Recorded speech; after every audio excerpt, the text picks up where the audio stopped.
Hello, and welcome to Confident HR Conversations, the podcast designed to help you navigate challenges of communicating in English as an HR professional with confidence and clarity.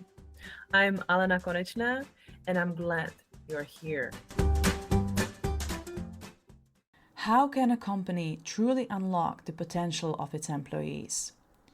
One powerful approach is embedding Clifton strengths into company culture, not just as a one-time test, but as an ongoing strategy for development, leadership, and engagement.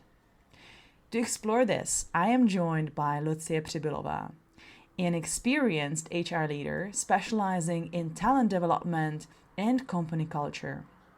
Lucie works in Iresoft, an organization that has integrated Clifton strengths into its onboarding, leadership coaching, and everyday work environment, making strengths-based development a core part of how teams grow and collaborate.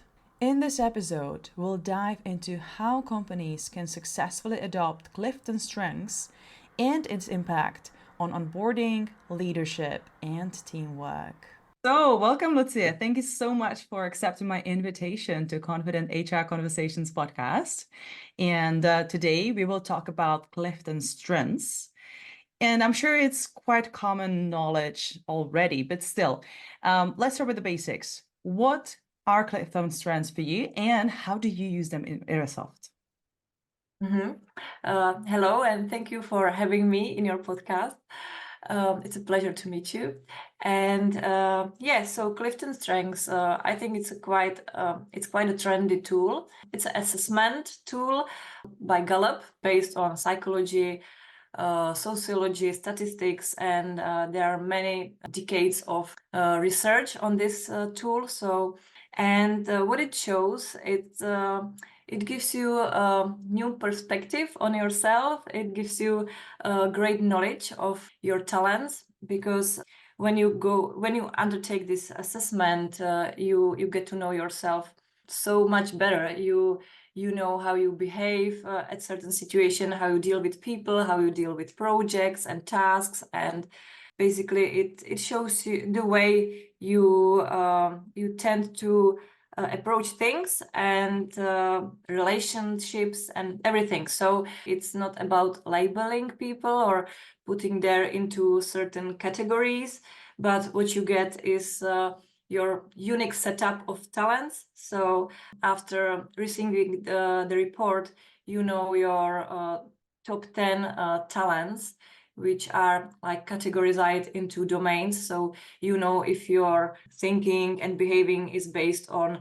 strategic talents or relationship building or influencing talents or executing. And for me, it's a very powerful tool in self-development. I think it's very beneficial to work with Clifton Strengths.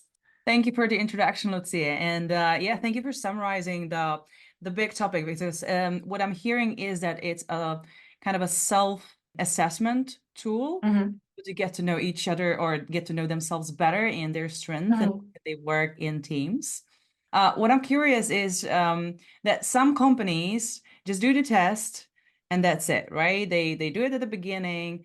It's interesting to know, but then there's no longer term strategy, which I think is different in Datasoft. So I'm curious, how can this be used in a more long-term perspective? Yeah, some companies definitely do the test, or they offer employees the test and they just forget to do any follow-up, and this is something we didn't want to do. And but incorporating or embedding these Clifton strengths or the Gallup into like long-term strategies it's not that easy. And of course there are people who are skeptical about it. Then there are teams even in Iresoft that are very busy, and the managers who are very busy, so they can't put so many attention to this. But talking about it, every day and embedding it into like everyday things, giving the people the vocabulary, so they because that's what Gallup says, name it, claim it, aim it, you know. So when they name it, they really use the terms, the name of the talents in like everyday conversations with their managers or leaders. That's the thing that can help to really like put it into the core of the company. So I think like doing the test or the assessment and then going through some workshops is nice, but it's a short-term thing. And if you really want to use it into, you know, within the whole depth of this methodology, it's important to put it through the everyday tasks and everyday conversations. Yeah. Right. So it's making it part of the daily conversations, daily, I can imagine daily feedback, or not daily, but regular feedback sessions, performance. Exactly. Yeah. I think the important thing is to get the managers and the leaders on board within this methodology, because it has to go from above. And in Iresod, we are very lucky because we have a visionary leader, or the CEO. He's very ahead, you know, of I think other leaders in other companies, and the idea came from him. He was the first one who got very enthusiastic and excited about this methodology. So he brought it into the company. And firstly, the management went through the reports and workshops and consultations, and then it went through the whole company. So in Iresoft, everybody's gotten the assessment, and everybody went through team workshop and individual consultations. And now it's even part of our onboarding. So every new member of Airsoft within the onboarding period goes through the assessment. And now we also have this internal talent coach, which is me. And I do the individual sessions with the people. And even though everybody has already went through it like a year and a half ago when we started working with Gallup in Airsoft, now I'm offering them to go through the consultations again, just to revive the topic and remind them their talents and get them to speak about it again. But it's voluntary. But people are interested, which I'm very glad. And I'm very grateful that Airsoft gave me this opportunity to work with this methodology, because I find it really useful and really beneficial for everybody. Yeah, but I think it has to go from above, from the management and from the leaders.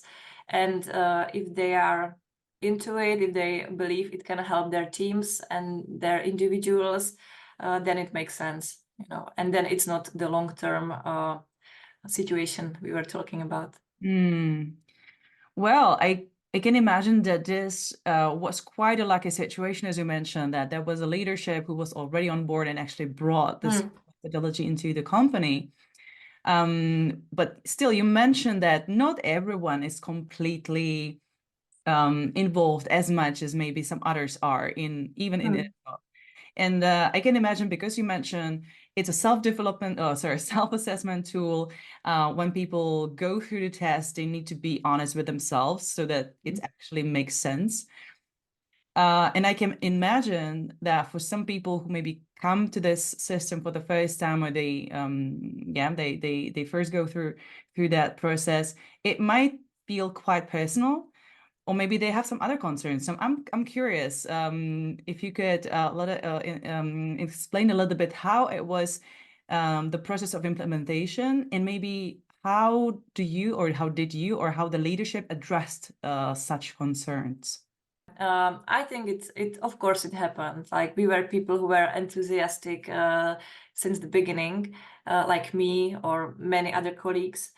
But we are an IT company, so we have lots of introverts, people with these careful talents, like deliberative, analytical, people who really think deeply about stuff, and they don't want to share too much about themselves. We have people who are reserved, or introverts, I would say. And but when it came to the team dynamics, everybody took part in it, because when we had the team workshops, it makes sense that everybody joins and everybody is part of it. But we don't push people to share personal things, you know. Everything is on kind of a voluntary base. So even now, like sometimes when I ask, when we have like one-on-one meetings with some of the people, or we as an HR, I have like annual meetings with our employees. So when I open this topic, I can see that some of them are, wow, this was so good, and I would like to talk about it more. So can we go through the consultations again?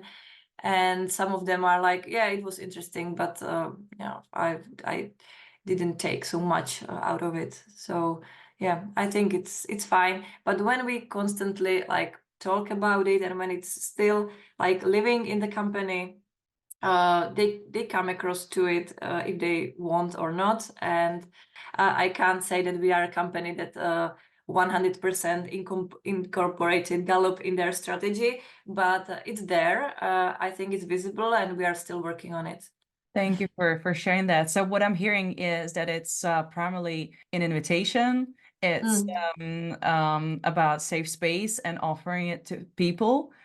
And with time, some of them use it maybe a little bit more, and some of them stay a little bit more reserved, but it's not like, it's not obligatory to share what they don't want. Exactly. Yeah. I see.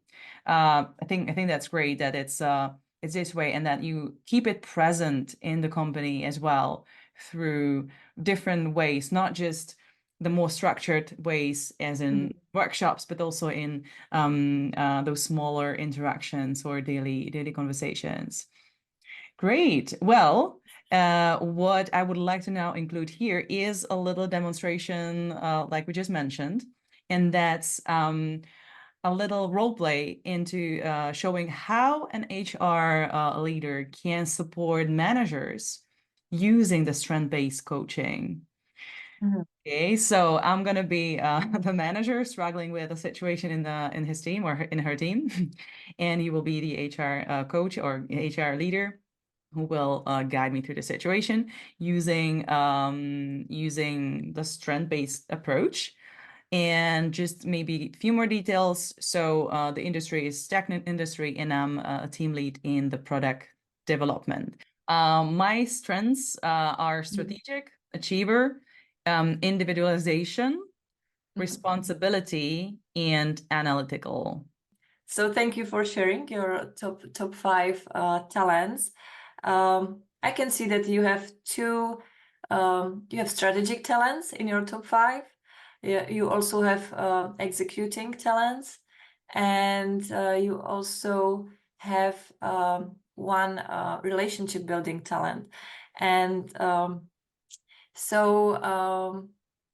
okay, so what is your aim, or what's the problem you're solving right now? Right. So I know that I should be delegating more, right? Okay.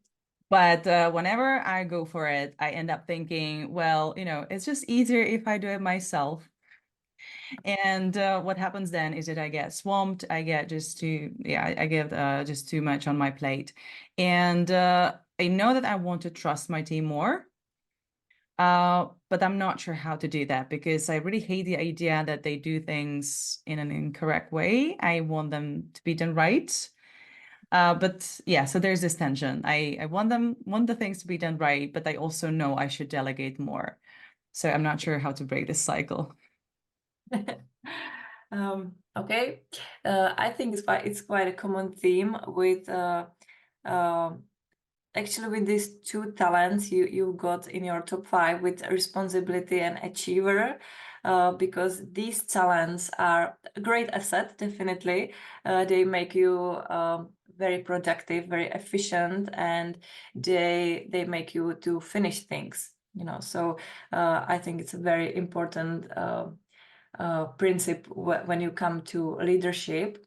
But the blind spot may be the thing that you, thanks to, especially also to your strategic talent, when you have this intuitive thinking and this mindset that you already know how to do things. You can see the scenarios in a chaos. You know the path which we should start, and yeah, that's probably the case when you think that you can do it on your own, because you already know the solution, and because of your achiever, you want to do it quickly and on point and precisely, and you want to finish it because that's your responsibility. So this might be these talents that are like taking the biggest part in this whole situation. But because you also have this important relationship building individualization, it means that you probably know very well your people in your team.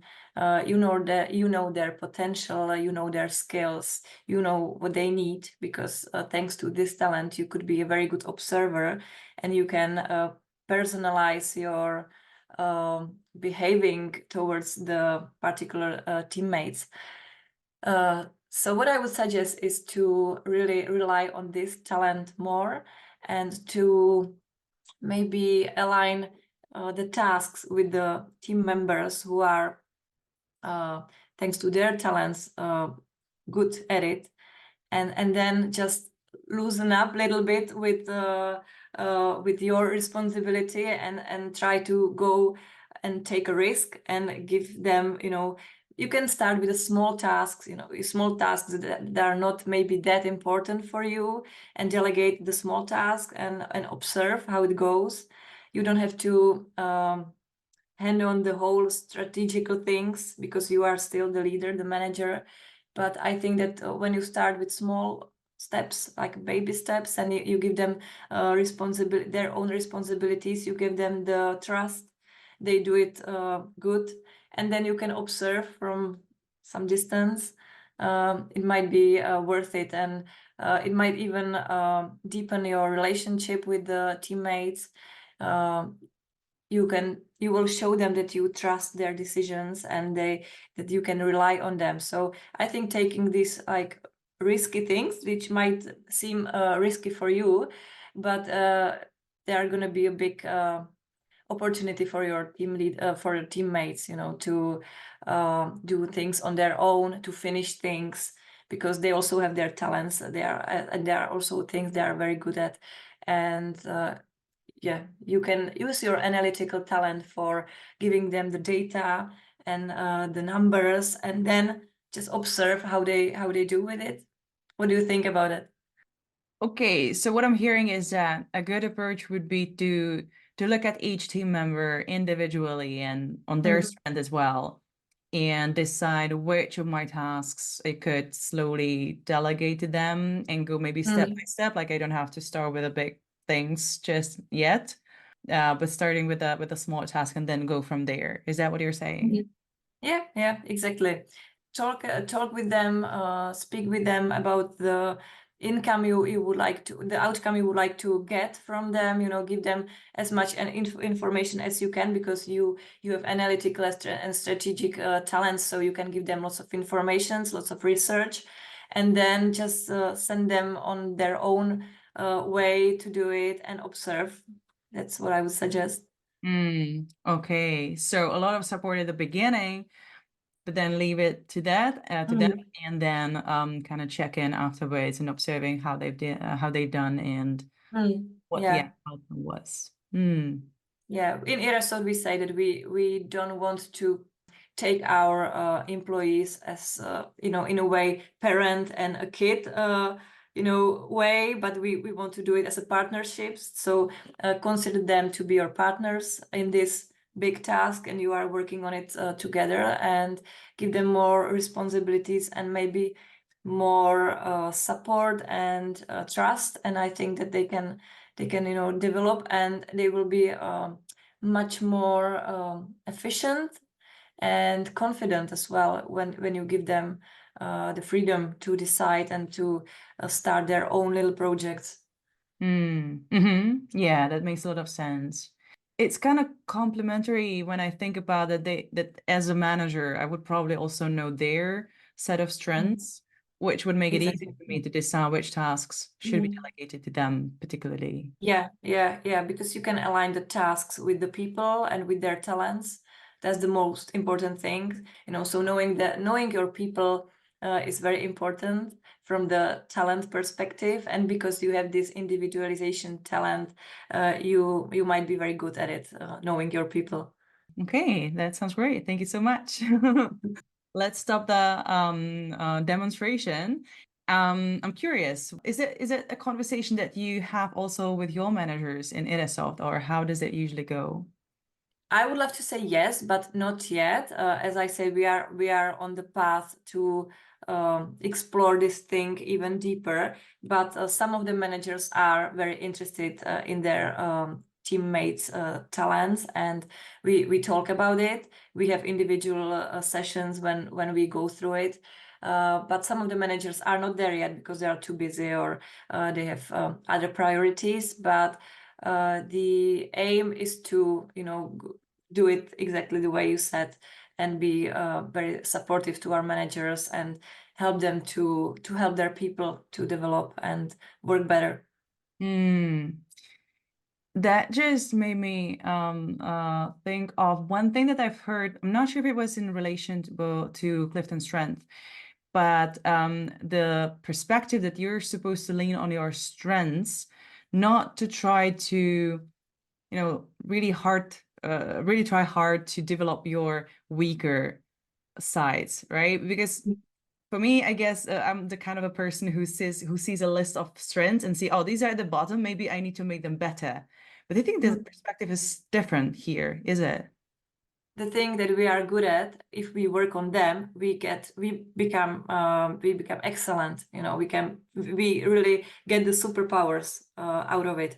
But if we work on our weaknesses, we can be average. Maybe we can, of course, improve them somehow, but we will never be excellent. Or I think it's important to know our weaknesses. That's why we during our sessions and consultations, we go through the bottom talents as well, but not in a way to improve it, but more in a way to acknowledge it, and to know that, okay, there are some areas I'm not the best, but I'm okay with it, and I can compensate it with my top areas, and I can go around somehow, or I can just find a complementary partner who can help me with this. Some of my teammates might be good at things that I am weak at. Like, my lowest talent is analytical, and I hate like numbers and data and tables. Like, of course I can work with it, and I have to in my role work with tables and stuff like that, but I'm not enjoying it. It's very energy consuming thing for me, and I'm tired and I'm procrastinating. Otherwise, when I use my talents, like for example my communication talent, and I talk with people, I can discuss things, or I can write stories. That's the area when I'm good at, and I'm really enjoying, and it gives me energy, and it gives me joy. So that's the difference, how we acknowledge the weak and strong talents. That's actually such a good news that we don't have to feel miserable and spend Yeah. with those weeks Yeah. us, Yeah. and just to know about them, acknowledge them as you mentioned, but then focus our energy on something that makes us excellent, and in a way that we don't need to be super people in the sense that we have to be perfect in everything, but we really use our energy in a way that makes sense for us sustainably. I think that's a very important message. Great. Well, it is a very lucky company because you already use Clifton Strength quite a lot, although that you mentioned that you're still on the path. But I'm curious if you have any advice to those HR professionals who would like to introduce this methodology in their company on a little bit deeper level, not maybe just a one-off test. What could be a good starting point? Do you have any tip? Well, I think the starting point point should be getting the leaders on board, so talking with the managers or with the CEO about this approach, this Gallup methodology, and showing them maybe the results in other companies, so they can get excited about the topic. I've listened to a podcast with Jan Milfheid, who is like a big ambassador of this methodology, and he says that teams can improve, I think, by 25% when implementing this methodology, this talent-based approach. So talking with the managers about it is important. And when you implement it, try to make a long-term plan, not just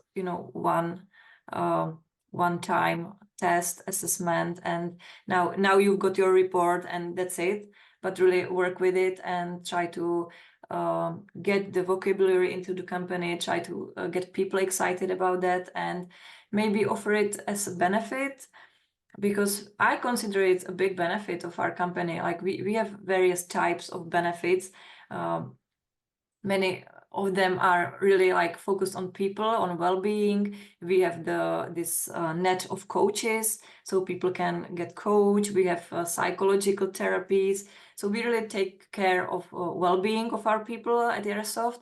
And I think that this Gallup methodology is a big benefit as well in self-development, and it shows people, how great they are. So it really enhances the confidence, and people don't have to be sad that I'm not good at this, but they can see what they are good at and work on this. So for me, it's a big benefit. So maybe try to offer this to the company, like this can help our people. This can help the team dynamic, because when they get to know each other from this perspective, it opens so many new conversations, and it gives you a new perspective on your colleague. Maybe you were angry with someone because he's so slow and he can't, get across his idea. He's so quiet, but maybe he's quiet and slow because he's got intellection and deliberative, and he's got like really deep thoughts in their head, and he maybe just needs a time to get it,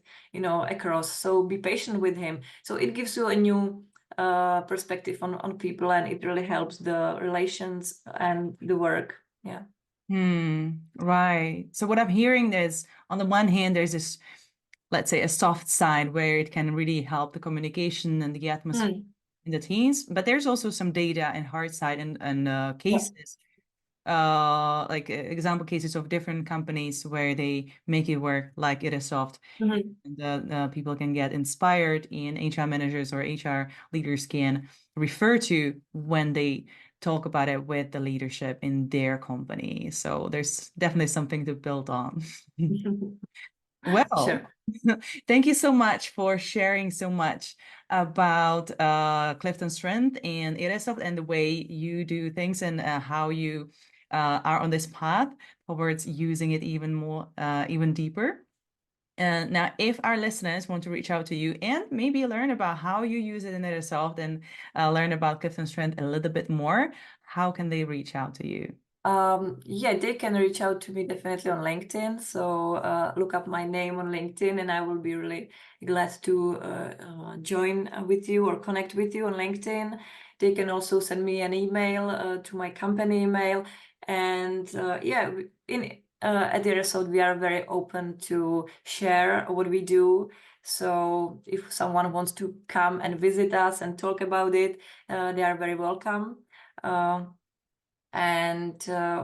like to share about our company culture and our everything what we do with our people, and if they want to get more into this methodology, I'll be happy to help with this, because it's a big passion for me, and I try to educate myself in it even deeper, and I spend lots of time with Gallup and Clifton Strengths. Join me on LinkedIn, and we can have a chat about that. Excellent. Thank you so much, Lucie. Thank you so much for coming here to our podcast, and maybe see you around next time. Have a great day. Okay, thank you very much. Thank you. Bye. If you are an HR professional who wants a safe space to practice speaking in English, join our Confident HR Speaker community. We meet twice a month to discuss real HR topics, expand our vocabulary, and gain the confidence to express ourselves. Plus, you'll be supported and inspired by a group of other HR professionals who share your struggles and goals. Check the link in the description to sign up. Bye-bye.